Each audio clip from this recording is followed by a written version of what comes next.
Respected principal, honorable teacher, and my dear friends, Assalamu alaikum. Today I feel honored to speak on the topic, Pakistan, our pride, our responsibility. Pakistan is our beloved homeland. It came into existence in 14 August 1947.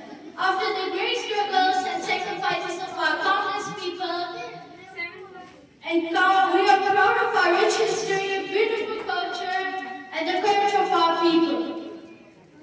Being proud of Pakistan is not enough. We also have important responsibilities. As responsible citizens, we must respect our country, obey the law, protect public property, keep our surroundings clean, and care for the environment. We should study hard, develop good character, and use our knowledge and skill to serve our nation. Qadi-e-Azam Muhammad Ali Jinnah advises us to follow the principles of unity, faith, and discipline.